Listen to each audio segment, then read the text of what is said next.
I suppose you'll be getting away pretty soon now full term is over, Professor?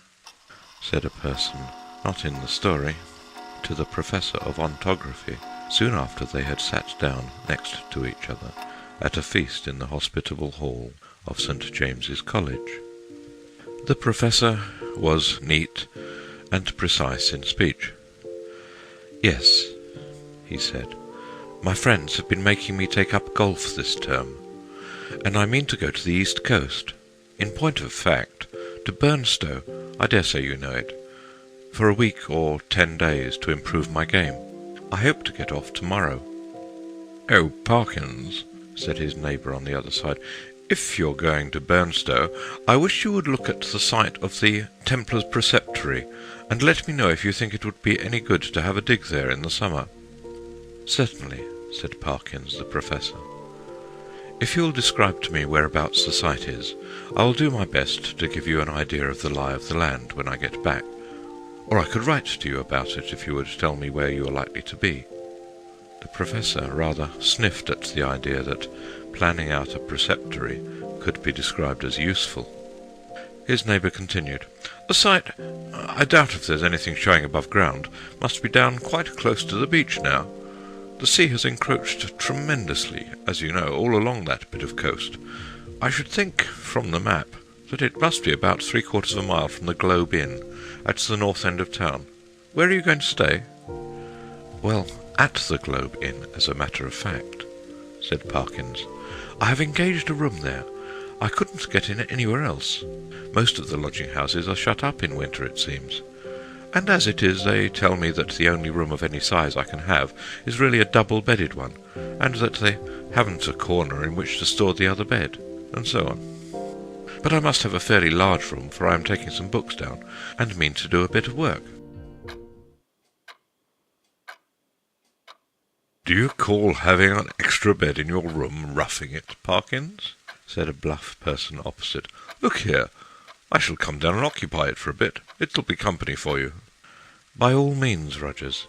There's nothing I should like better, but I'm afraid you would find it rather dull. You don't play golf, do you?"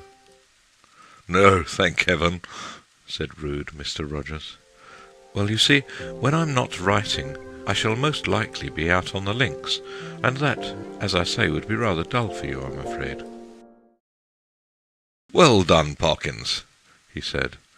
"It's all right. I promise not to interrupt your work. Don't you disturb yourself about that. No, I won't come if you don't want me, but I thought I should do so nicely to keep the ghosts off." "Well," Parkins said, "as you have mentioned the matter, I freely own that I do not like careless talk about what you call ghosts.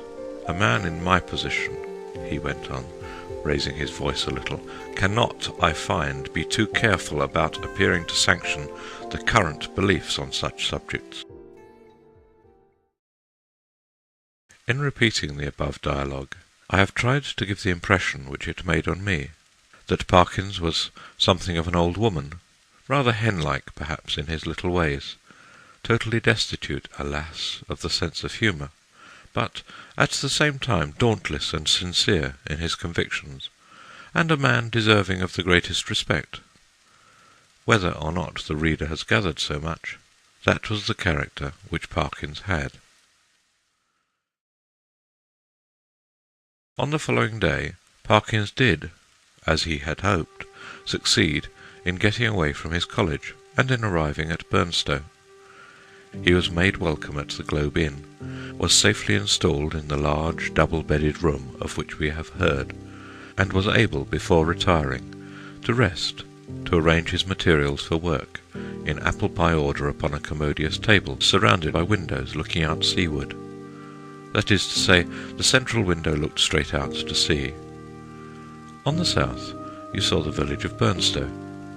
On the north, no houses were to be seen, but only the beach and the low cliff backing it.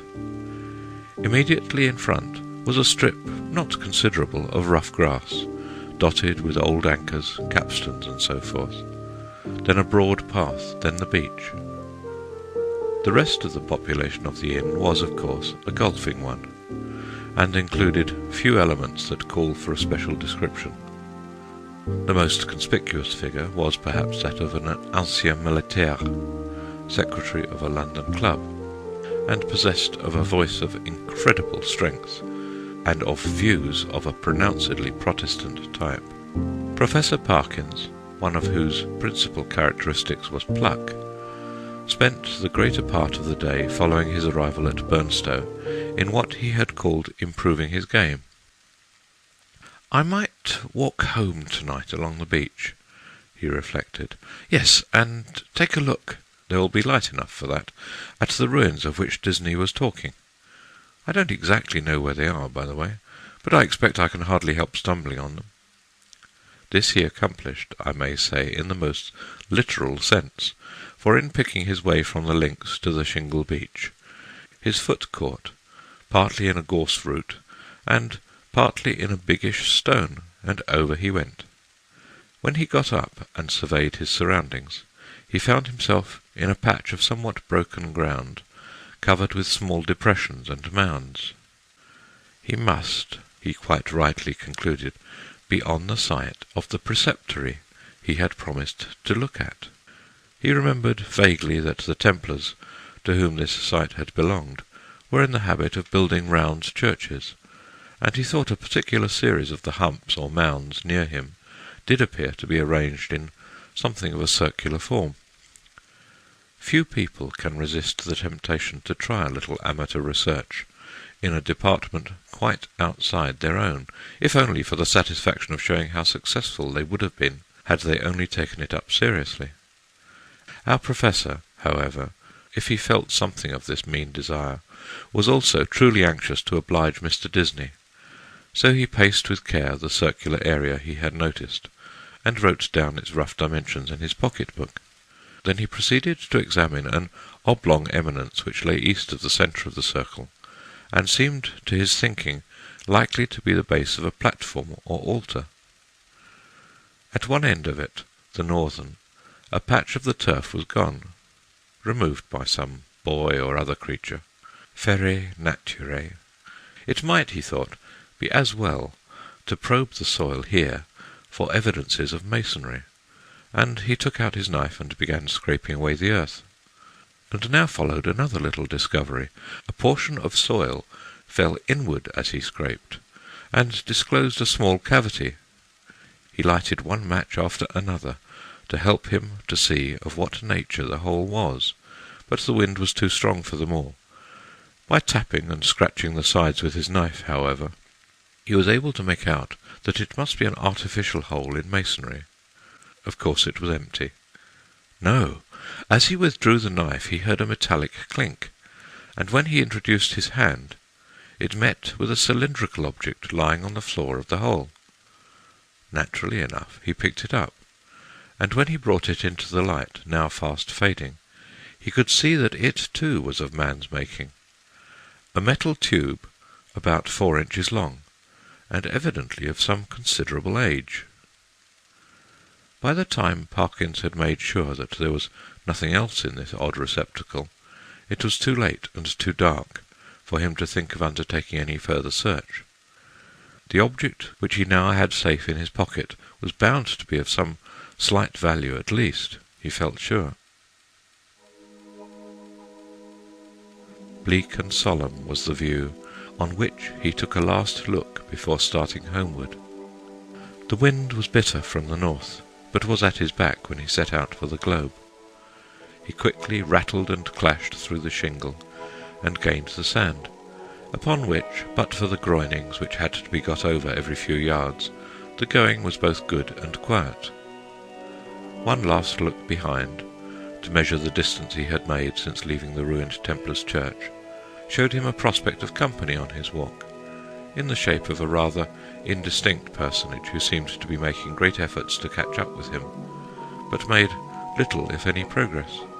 I mean, that there was an appearance of running about his movements, but that the distance between him and Parkins did not seem materially to lessen. In his unenlightened days, he had read of meetings in such places which even now would hardly bear thinking of. He went on thinking of them, however, until he reached home, and particularly of one which catches most people's fancy at some time of their childhood. Now I saw in my dream that Christian had gone but a very little way, when he saw a foul fiend coming over the field to meet him. What should I do now, he thought, if I looked back and caught sight of a black figure sharply defined against the yellow sky, and saw that it had horns and wings? I wonder whether I should stand or run for it. Luckily the gentleman behind is not of that kind, and he seems to be about as far off now as when I saw him first. He retired towards 12 o'clock. He felt that he had spent his evening in quite a satisfactory way, and that when, even for so long as a fortnight or 3 weeks, life at the Globe would be supportable under similar conditions. Especially, thought he, if I go on improving my game. His little discovery of that afternoon was shaped very much after the manner of the modern dog whistle. In fact it was, yes certainly it was, actually no more nor less than a whistle. He put it to his lips, but it was quite full of a fine caked-up sand or earth, which would not yield to knocking, but must be loosened with a knife. Tidy, as ever, in his habits, Parkins cleared out the earth onto a piece of paper, and took the latter to the window to empty it out. The night was clear and bright, as he saw when he had opened the casement, and he stopped for an instant to look at the sea, and note a belated wanderer stationed on the shore in front of the inn. Then took his whistle to the light again. Why, surely there were marks on it, and not merely marks, but letters. A very little rubbing rendered the deeply cut inscription quite legible, but the professor had to confess after some earnest thought that the meaning of it was as obscure to him as the writing on the wall to Belshazzar. There were legends both on the front and on the back of the whistle. The one read thus: Reader's Note. There were 4 groups of 3 letters in a diamond pattern. To the left, F-U-R, then one above the other, F-L-A and F-L-E, and to the right, B-I-S. End of Reader's Note. The other, Quis est iste qui venet. I ought to be able to make it out, he thought, but I suppose I am a little rusty in my Latin. When I come to think of it, I don't believe I even know the word for a whistle. The long one does seem simple enough. It ought to mean, who is this who is coming? Well, the best way to find out is evidently to whistle for him. He blew tentatively, and stopped suddenly, startled and yet pleased at the note he had elicited. It had a quality of infinite distance in it, and soft as it was, he somehow felt it must be audible for miles round. It was a sound, too, that seemed to have the power, which many scents possess, of forming pictures in the brain. He saw quite clearly for a moment a vision of a wide, dark expanse at night, with a fresh wind blowing, and in the midst a lonely figure. How employed he could not tell. Perhaps he would have seen more, had not the picture been broken by the sudden surge of a gust of wind against his casement. So sudden that it made him look up, just in time to see the white glint of a sea-bird's wing, somewhere outside the dark panes. The sound of the whistle had so fascinated him that he could not help trying it once more, this time more boldly. The note was little, if at all, louder than before, and repetition broke the illusion.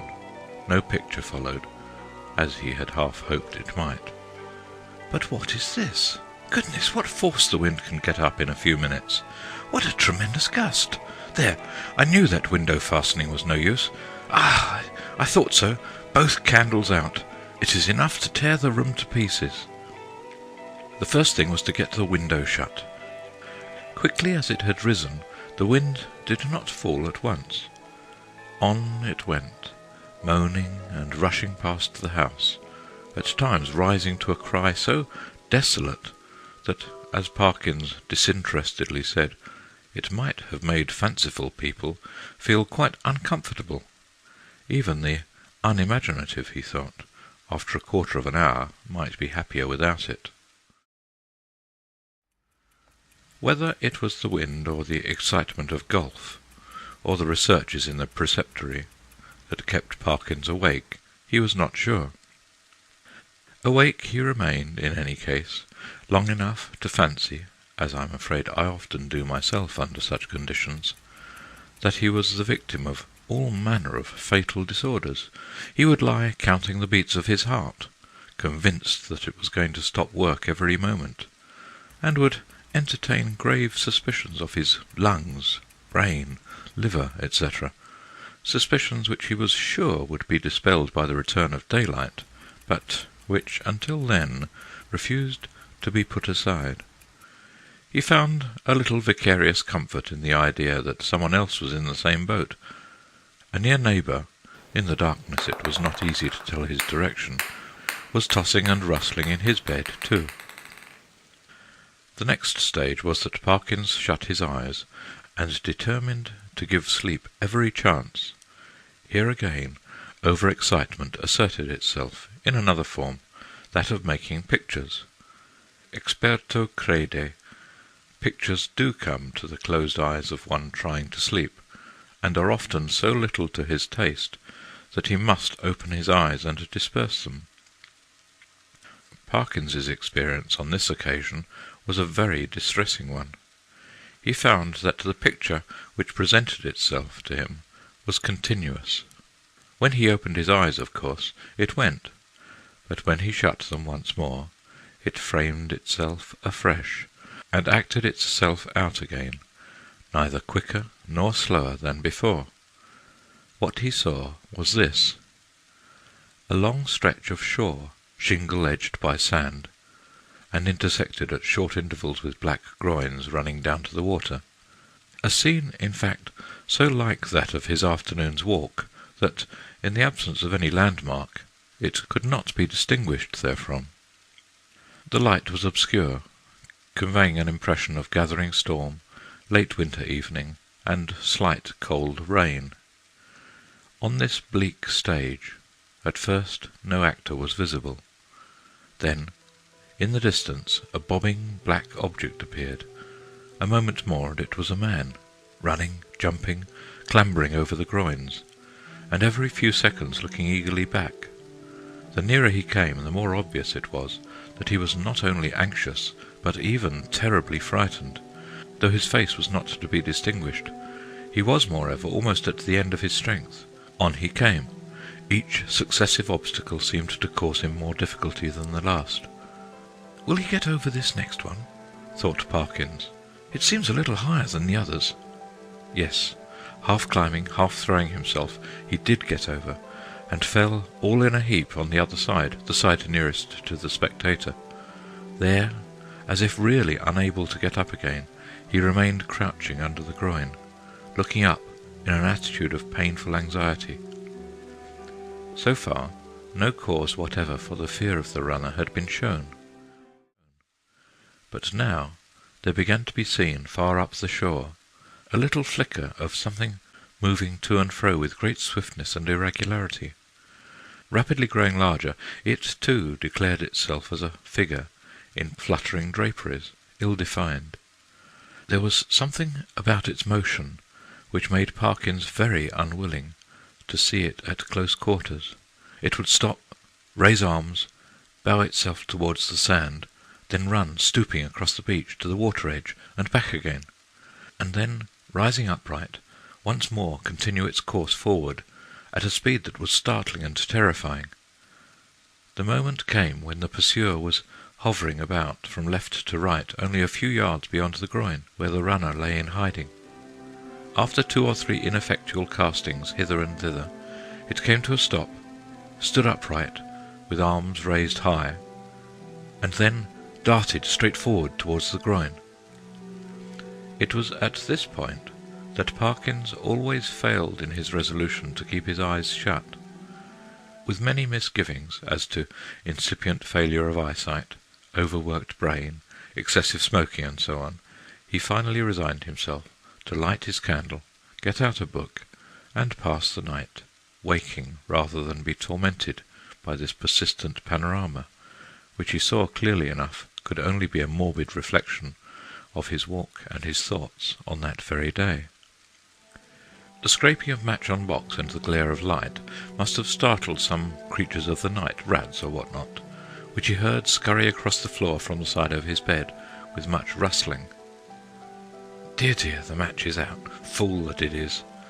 But the second one burnt better, and a candle and book were duly procured, over which Parkins pored till sleep of a wholesome kind came upon him, and that in no long space.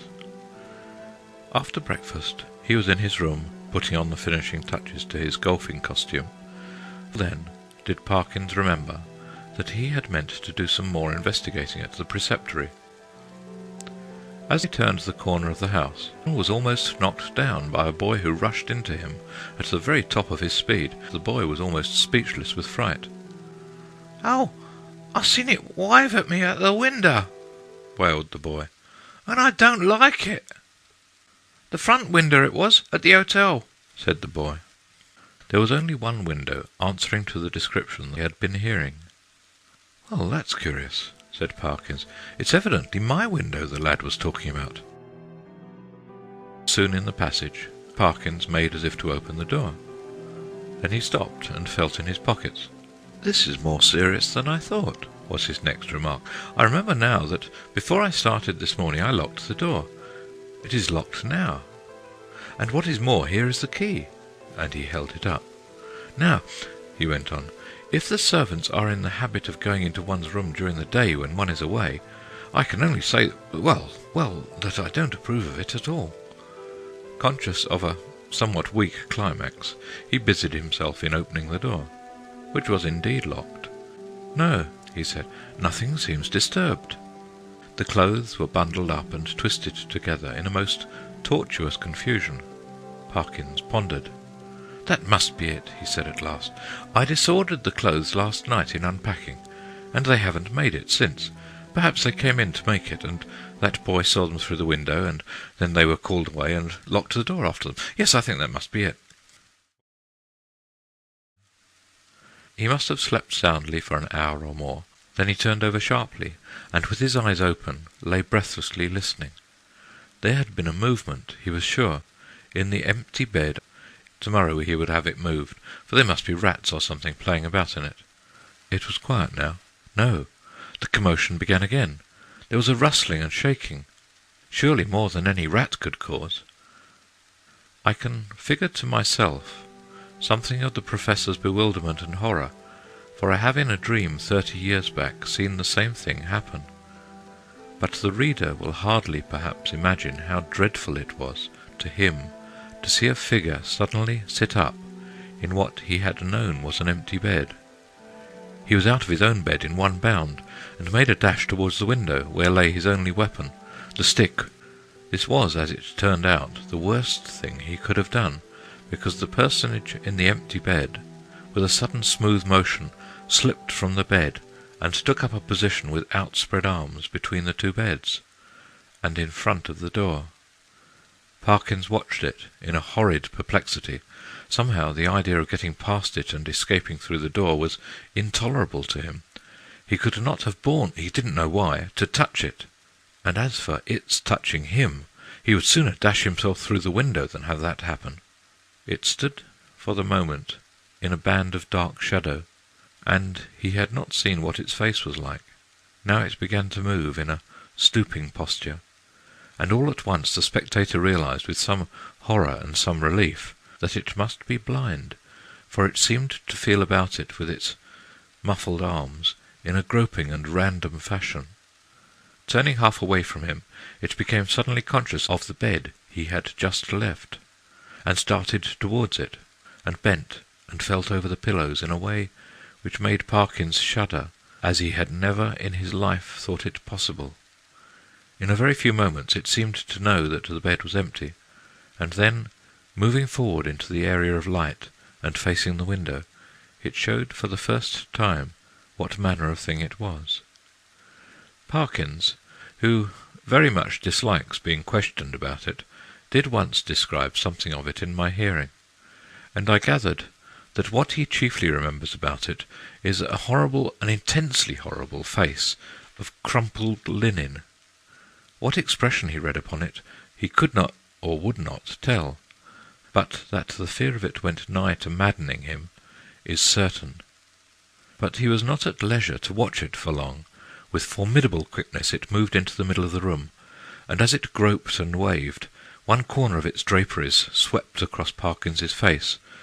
He could not, though he knew how perilous the sound was, he could not keep back a cry of disgust, and this gave the searcher an instant clue. It leapt towards him upon the instant, and the next moment he was halfway through the window backwards, uttering cry upon cry at the utmost pitch of his voice, and the linen face was thrust close into his own. Parkins sank forward into the room in a faint, and before him, on the floor, lay a tumbled heap of bedclothes. It is not so evident what more the creature that came in answer to the whistle could have done than frighten. There seemed to be absolutely nothing material about it, save the bedclothes of which it had made itself a body. There is really nothing more to tell, but as you may imagine, the Professor's views on certain points are less clear-cut than they used to be. His nerves, too, have suffered. He cannot, even now, see a surplice hanging on a door quite unmoved, and the spectacle of a scarecrow in a field, late on a winter afternoon, has cost him more than one sleepless night.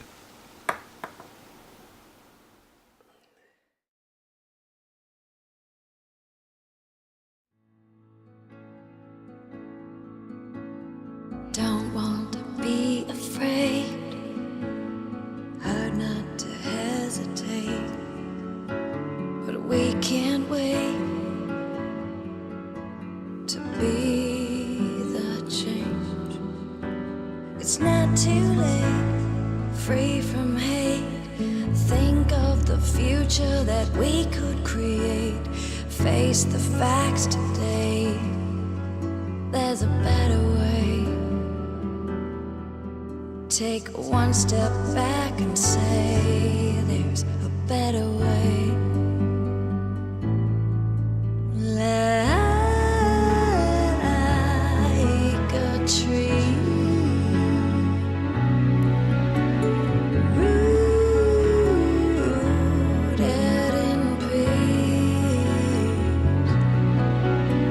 peace, in peace, in peace.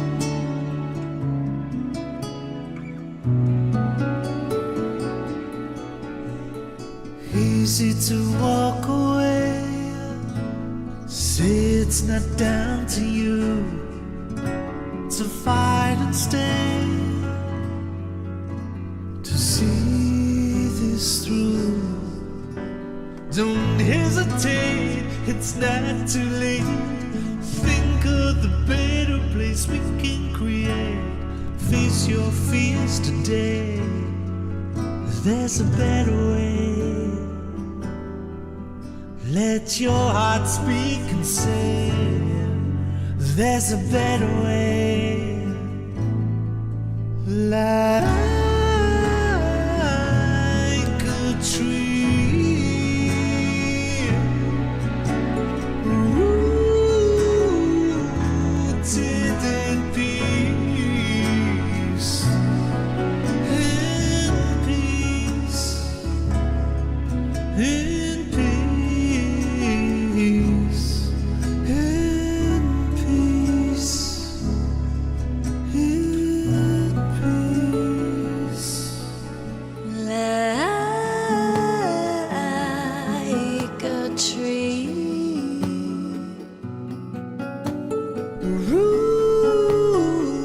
Rooted in peace, in peace, in peace.